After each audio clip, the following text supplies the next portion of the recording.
भूतपूर्व बच्चे आगे आप संचालित करिए।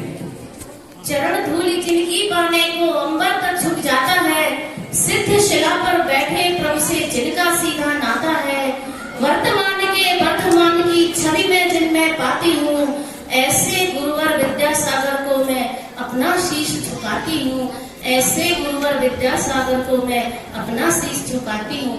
बोलिए देवादिदेव 1008 श्री महावीर भगवान की, संत श्रोमणी 108 आचार्य श्री विद्यासागर जी महामुनिराज की, मुनि संघ की, आरिका संघ की, बोलिए समूह शरण विधान की। आज की इस धर्म समारोह उपस्थित हमारे भाग्योदय मंदिर कमेटी, पावन वर्षायोग कमेटी, हमारे महिला मंडल और विभिन्न संस्थाओं के पदाधिकारी और सदस्यगण और आप सभी श्रद्धालुओं का मैं महिला परिषद महावीर शाखा अध्यक्ष सुनीता हार्दिक स्वागत करती हूँ, वंदन करती हूँ, अभिनंदन करती हूँ। आज हमारी शाखा की ओर से एक नाटिका सती मृगावती शील की महिमा का मंचन किया जा रहा है। वैसे तो हम इन कथानक से परिचित होते हैं, परंतु नाटिका के रूप में देखने का आनंद ही कुछ और होता है। इससे एक तो हमें इस विषय के बारे में जानकारी मिलती है और साथ ही हमारे धर्म की प्रभावना होती है। तो चलिए हम चलेंगे नाटिका की ओर। इसके पूर्व प्रभु की वंदना के लिए मैं मंगलाचरण के लिए आमंत्रित करूंगी कुमारी अपेक्षा को, और उसके बाद नाटिका के संचालन के लिए भी मैं कुमारी आयुषी को आमंत्रित करना चाहूंगी। तो चले हम पहले मंगलाचरण और उसके बाद नाटिका की प्रस्तुति की ओर। जय जिनेन्द्र। जय जिने।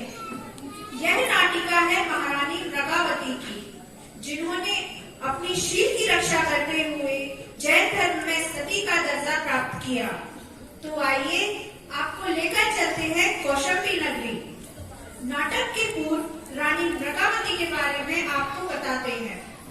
महारानी मृगावती राजा चेटक की पुत्री एवं कौशाम्बी नगरी के राजा सत्यप्रति की पत्नी थी। राजा सत्यप्रति को दुनिया की विचित्र चीजें इकट्ठी करने का एवं विचित्र कार्य करने का शौक था। एक बार उनका मन हुआ कि एक विशेष प्रकार की चित्रशाला बनवाई जाए। उन्होंने अपने नगर में ऐलान करवाया कि सभी चित्रकार उस चित्रशाला में अपने अपने चित्र लगाएं। चलिए इसके बाद की कहानी हम देखते हैं नाटक के रूप में।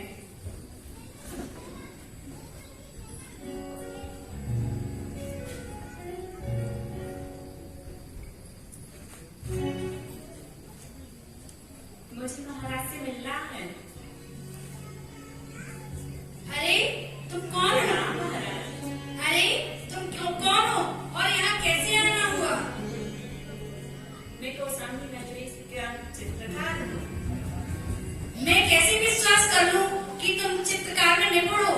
जाइए पहले एक चित्र बना के लाइए, फिर मैं तुम्हें महल में रहने की इजाजत देता हूँ। जाइए। महाराज मुझे देवी ईश्वर की प्राप्त है, इससे मैं किसी को एक बार भी देख लेता हूँ तो मैं उसका चित्र बना लेता हूँ। जाइए पहले आप एक चित्र बना के लाइए। जाइए। जो आ जाए महाराज।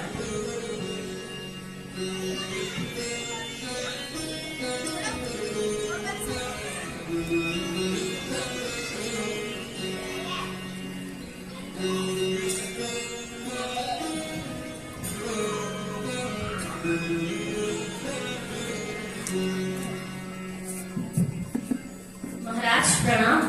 अरे महारानी कैसे आना हुआ? आइए महारानी आइए, बैठिए। महाराज मैंने सुना है कि आपने किसी चित्रकार को नियुक्त कर लिया है चित्रशाला में। हाँ महारानी। परंतु आपने बिना देखे जाने ऐसे कैसे नियुक्त किया? महारानी उसको देवी शक्ति प्राप्त है, इसलिए मैंने उन्हें निपुण। परंतु महाराज मैं ये कैसे मानूं कि उस चित्रकार को देवीय शक्ति प्राप्त है? इसकी तो परीक्षा लेनी होगी। महाराज आप मुझे आज्ञा दें। जैसा आप ठीक समझे। ठीक है महाराज, मैं आज चित्रशाला का निरीक्षण करने जाऊंगी और साथ ही उस चित्रकार की परीक्षा भी हो जाएगी। ठीक है महाराज। प्रणाम महाराज। अरे सखियों चले हम चित्रशाला का निरीक्षण करने के लिए चलेंगे।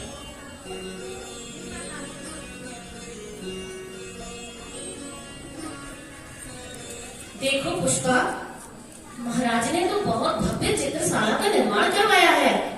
अति सुंदर एक से एक चित्र बने हुए हैं, परंतु तू चित्रकार नहीं दिखाई दे रहा है। यही कहीं तो था महारानी। अरे वाह, ओ वहाँ चित्र बना रहा है। चले वहाँ से महाराज से चित्रकार ने कहा था कि अगर मैं किसी व्यक्ति की एक झलक देख लूं, उसका पूरा चित्र बना सकता हूँ। तो देखते हैं, मैं वहाँ से गुजरती हूँ, वो एक झलक में मेरा चित्र कैसे बनाता है। चलते हैं। चलिए। तो आपने देखा कि चित्रकार ने राजा को अपनी खूबी बताई कि मैं एक झलक देखकर पूरा चित्र बना सकता हूँ, और महारानी उसकी परीक्षा लेने के लिए निकलती हैं। और देखें अब आगे क्या होता है।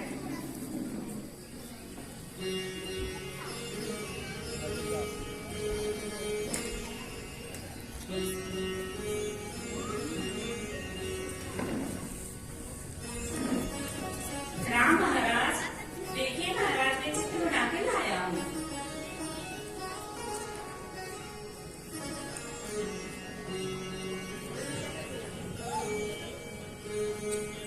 आहा, कितना सुंदर चित्र है। पर तुम्हें ये कैसे मालूम कि रानी की कमर पर तिल है? महाराज, मैंने आपको बताया था कि मुझे देवी शक्ति प्राप्त है, इसलिए मैं किसी को एक नजर देख लेता हूँ तो मैं उसका चित्र बना लेता हूँ। सैनिकों, इसको ले जाइए और देशद्रोही कर दीजिए और अंगूठा काट दीजिए। ले जाइए सैनिकों, ले जाइए। नहीं महाराज, नहीं महाराज, नहीं महाराज। तो आपने देखा कि राजा ने चित्रकार के चरित्र पर संदेह किया और उसकी कला की प्रशंसा न करते हुए उसके अंगूठे को कटवाकर उसे देश निकाला दे दिया। राजाओं के ऐसे ही विचित्र शौक होते हैं। अब आगे चित्रकार क्या करता है, चलिए हम देखते हैं। महाराज, ये मैं क्या सुन रही हूँ? चित्रकार ने मेरा इतना सुंदर चित्र बनाया और आपने उसे सजा दे दी। हाँ महारानी, मुझे उसकी चरित्रहीनता पर शक था, इसलिए मैंने उसका अंगूठा कटवा दिया महारानी। परंतु महाराज, उसने कहा था उसे देवीय शक्ति प्राप्त है, और मैं जब उसकी परीक्षा लेने के लिए उसके सामने से एक क्षण के लिए गुजर गई, उसने तो मुझे देखा तक नहीं और मेरा चित्र बना दिया, और आपने इतना बड़ा अपराध करवा दिया राजा होकर, अत्यंत निंदनीय करवा पर दिया। मुझे शक था महारानी। पर महाराज, मुझे तो अब अत्यंत चिंता हो रही है कि इस कार्य का परिणाम क्या होगा। मुझे तो अभी से संकट के बादल दिखाई दे रहे हैं महाराज। नहीं महारानी, ऐसा कुछ नहीं होगा। ठीक है महाराज, मैं तो प्रभु की भक्ति पर भरोसा रखती हूँ। आप देखेंगे कि आगे चित्रकार कोई संकट पैदा न करे। नहीं नहीं महारानी, कुछ नहीं होगा। चलिए महाराज।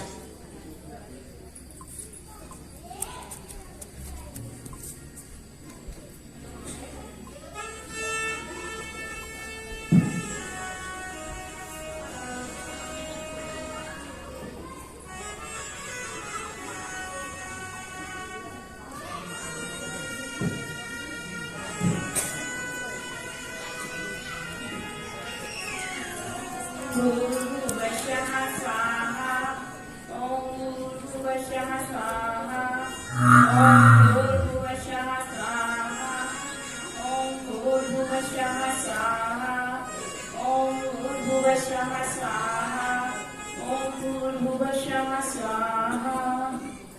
हे देवी, प्रकट हो, मुझे दर्शन दे। हे देवी, प्रकट हो, मुझे दर्शन दे। हे देवी, प्रकट हो, मुझे दर्शन दे। उठो वश।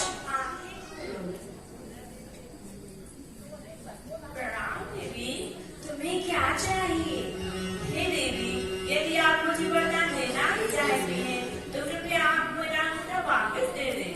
तुम्हारी सारी इच्छाएं पूर्ण हो। प्रणाम देवी। अरे मेरा अंगूठा वापस कहाँ गया? अरे मैं फिर से चित्रकार हो गया, चित्रकार करूंगा। अरे मैं फिर से चित्र बनाऊंगा। अरे यह क्या? चित्रकार को तो दैवीय शक्ति प्राप्त हो गई और उसका अंगूठा पुनः जीवित हो गया, और उसने महारानी का चित्र दोबारा बनाया। लेकिन क्यों? यह जानने के लिए हम चलते हैं अगले दृश्य की ओर।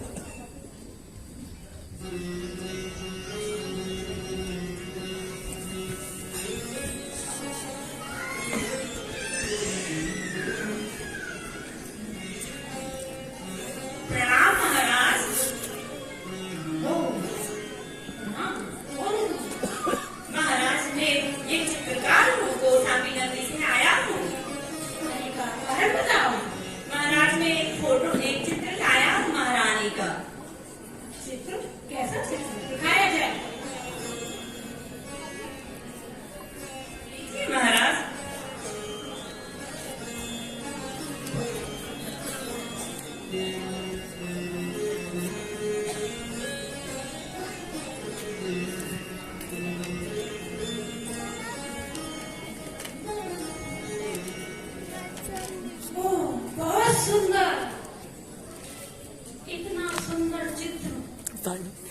है इतना सुंदर चित्र? ये कौशाम्बी नगरी की मृगावती महारानी का है। ये सच में तुमने बनाया है? हाँ महाराज, मैंने बनाया है। बहुत सुंदर, जैसा नाम वैसे ही रूपवान। मेरा मन तो इस पे मोहित हो गया है। सिपाही,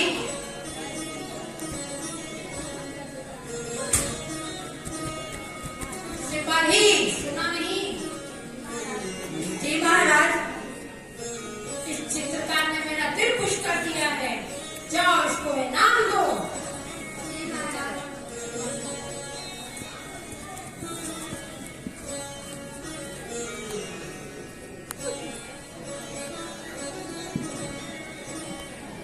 जय हो महाराज, आपकी जय हो महाराज, जय हो।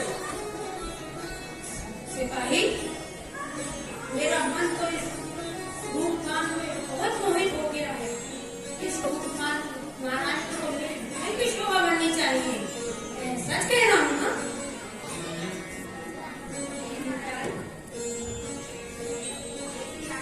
क्या हो महाराज? तो ठीक है, चलो हम कौशाम्बी नगरी पर आक्रमण करें और महारानी को यहाँ पर लेकर आए। जैसी आज्ञा हो महाराज। तो तैयारी की जाए। तो देखिए आगे क्या होता है।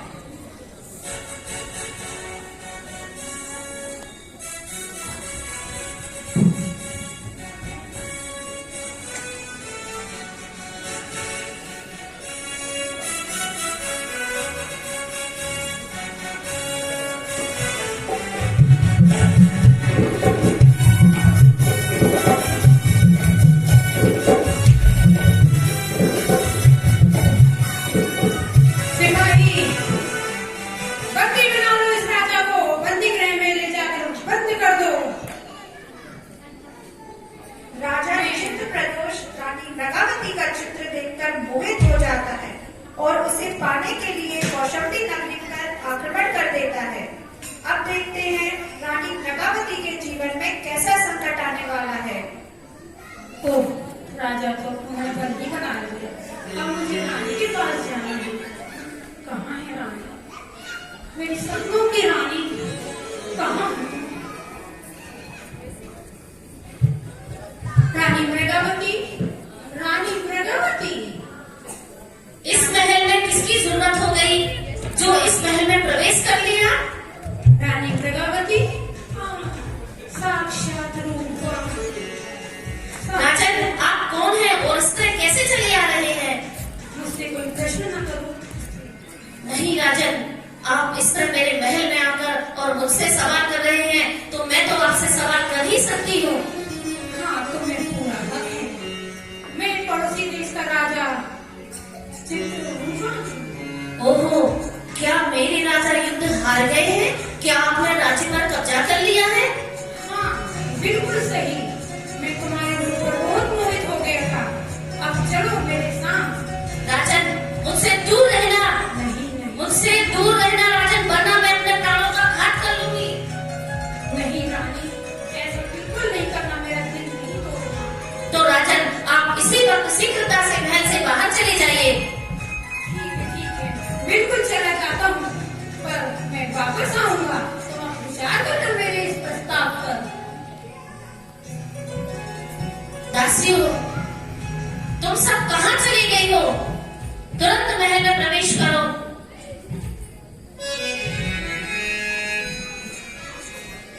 जिनका रानी, आप बहुत चिंतित लग रही हैं। क्या हाँ। बात हो गई? राजा सत्यप्रति युद्ध हार चुके हैं और चित्रप्रदोष ने हमारे राज्य पर कब्जा कर लिया है।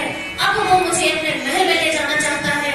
अब मैं बहुत चिंतित हूँ कि अपने राज्य की रक्षा कैसे करूंगी और साथ ही मुझे अपने शरीर की भी रक्षा करनी है। बताओ उसका, अब मैं क्या करूँ? इसके बारे में जरूर सोचिए महारानी। आप क्या करना है? क्यों बिमला, तुम तो कूटनीति में माहिर हो। क्या तुम चित्रप्रदोष के राज्य जा सकती हो क्या? हाँ महारानी, जैसी आपकी आज्ञा। हाँ, तो राजा चित्रप्रदोष के लिए एक संदेश लिखना है। मैं एक संदेश लिखकर देती हूँ। तुम्हें उनके राज्य में जाकर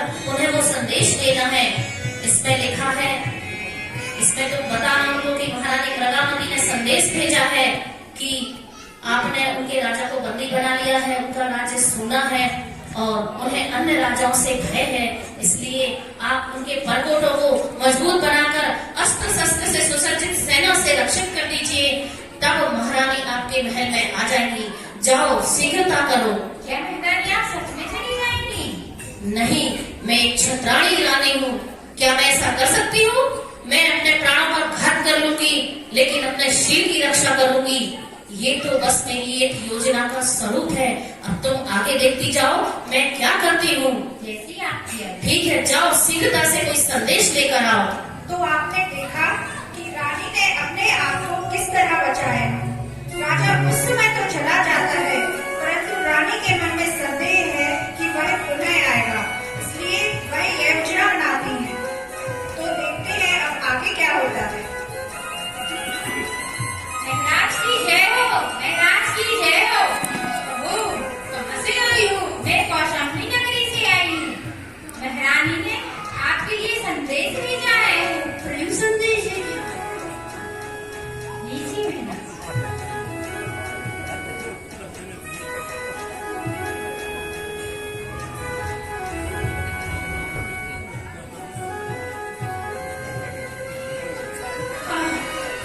मन खुश हो गया, प्रसन्न चित्त मन हो गया। सिपाही, महारानी ने तो मुझे संदेश भेजा है, पढ़ के बहुत ही प्रसन्नता हो रही है। जाओ, अपना जितने भी हमारे सैनिक हैं, जितने भी हमारे कारीगर हैं, उनको ले जाओ कौशाम्बी नगरी। वहाँ पे सारे महल में किले करवा दो, जैसा महारानी ने लिखा है। और इसके साथ ही आज मुझे इतनी प्रसन्नता है, मेरा महल ऐसा लगा संगीतमय हो जाए। जाओ, मेरी मनोरंजन का भी प्रबंध करो। जी महाराज, जैसी आपकी आज्ञा।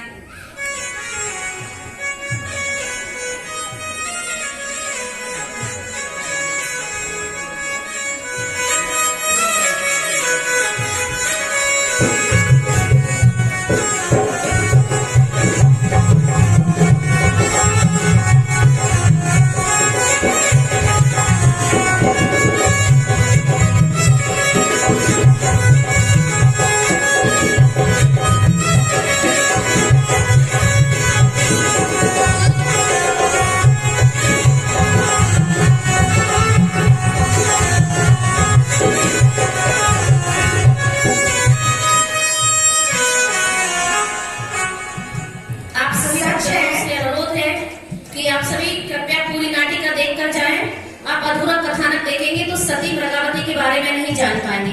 क्या आप सभी जानते हैं कि सती प्रगावती का अंत क्या हुआ? नहीं जानते ना। सतियां बहुत हुई है, लेकिन हम कम सतियों को जानते हैं। मैना सुंदरी, सौमा सती, अंजना सती, पर प्रगावती का बहुत कम लोगों ने नाम सुना है। तो मेरा अनुरोध है कि आप पूरी नाटिका देख कर जाए, जिससे आपको भी जानकारी हो कि सती प्रगावती कौन थी और उन्होंने अपनी रक्षा कैसे की और फिर उन्होंने सती का दर्जा कैसे प्राप्त किया। क्योंकि वो जैन नहीं थी, क्षत्राणी थी, तो फिर वो सती कैसे कहलाई। बस थोड़ी सी 15 मिनट की नाटिका है, आप जरूर देख कर जाए। आप जो बैठे हैं उनके लिए बहुत बहुत धन्यवाद।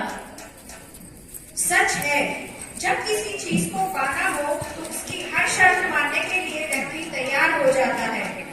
राजा चित्रप्रदोष बिना सोचे समझे रानी की शर्त मानने के लिए और उसकी सारी योजनाओं को सफल बनाने के लिए तैयार हो जाता है। अब देखते हैं रानी प्रगावती का अगला कदम क्या होगा।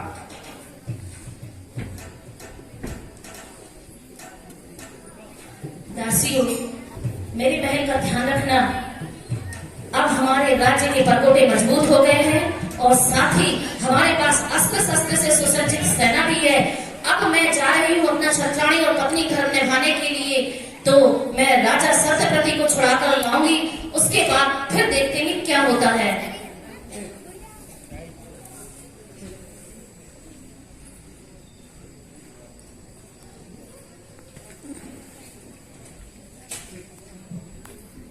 हाँ, अब रात का अंधेरा हो गया है। अब मुझे महाराज को खोजना होगा कि महाराज कहाँ बंदी बने हुए हैं, जिससे मैं उन्हें यहाँ से छुड़ाकर ले जा सकूं। मैंने सारी अस्त्रशाला शस्त्रशाला देख ली, परंतु महाराज कहीं नहीं दिखाई दे रहे। हाँ, शायद कोने में ये बंदी, क्या महाराज तो नहीं? हाँ, सचमुच ये तो महाराज सत्यव्रती हैं। महाराज, आप यहाँ बंदी हैं? अरे आप कौन? मैं आपकी महारानी, आपने पहचाना नहीं? अरे महारानी जी आप? हाँ, मैं आपको छुड़ाने के लिए आई हूँ। चलिए शीघ्रता कीजिए और हम यहाँ से शीघ्र निकल चलते हैं। चलिए महाराज, आइए। महाराज महाराज महाराज बंदी चला गया। महाराज बंदी चला गया। बंदी चला गया? क्या कर रहे थे सब सैनिक? हाँ महाराज बंदी भाग गया। कैसे भाग गया सैनिक? माफ कर दो मुझे, माफ कर दो महाराज, बंदी भाग गया महाराज। ऐसी इच्छा हो रही कि तुम्हारा सिर कलम कर दिया जाए। माफ कर दो महाराज। चलो कौशाम्बी नगरी चलते हैं, सेना तैयार की जाए। जी महाराज, जैसी आपकी आज्ञा।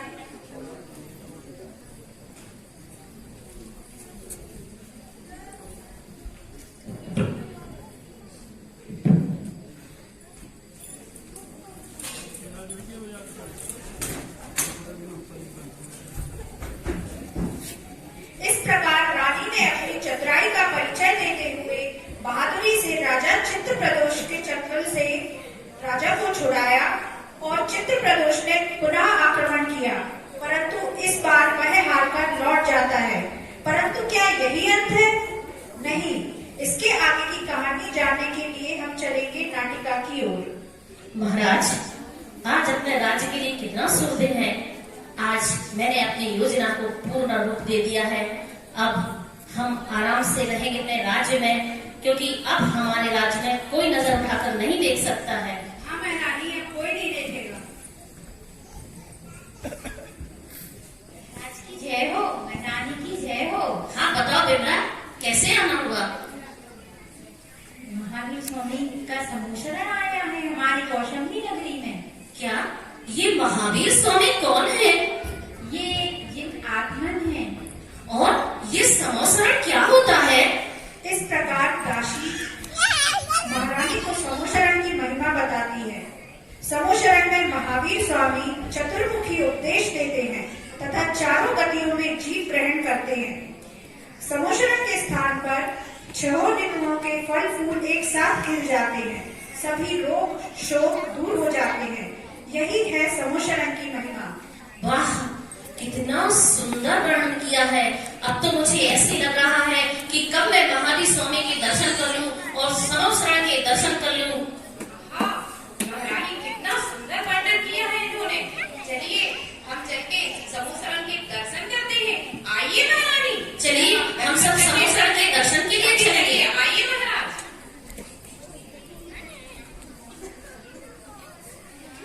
आहा, यहीं से कितना सुंदर दृश्य दिख रहा है।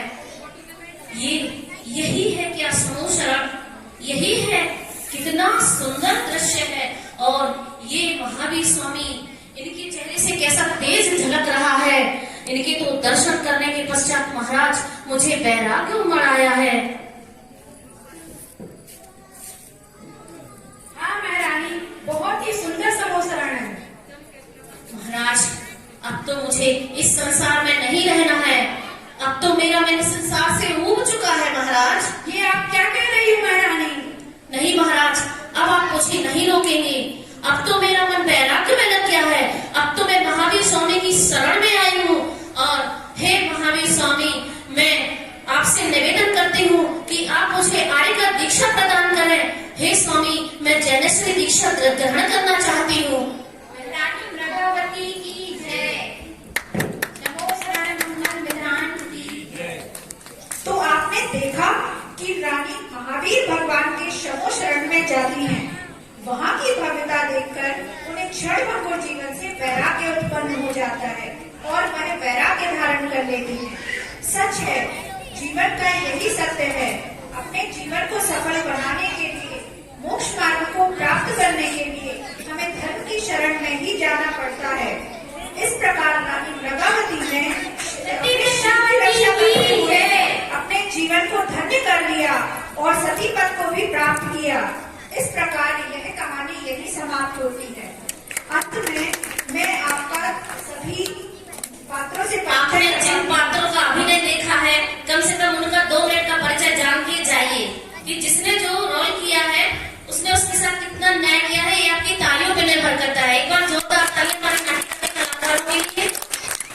सती प्रभावती के पात्र में श्रीमती सुनीता जी, राजा सत्यप्रति श्रीमती श्रुति जी, चित्रकार श्रीमती रानी जी, राजा चित्र प्रदोष श्रीमती अनिता चौका ताली बजाते जाइए।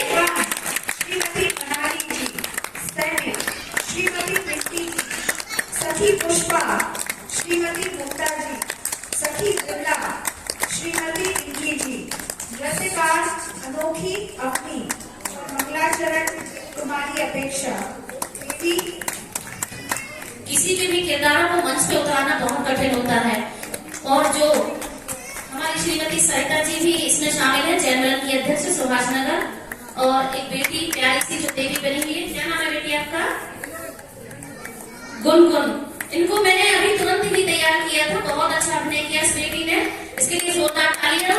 और जैसा कि मैं कह रही हूँ कि मंच पे आना ही एक बहुत कठिन होता है, जो हिम्मत करके यहाँ तक आते हैं उनके लिए जोरदार तालियां बजा दीजिए, क्योंकि ये सबके बस की बात नहीं होती है।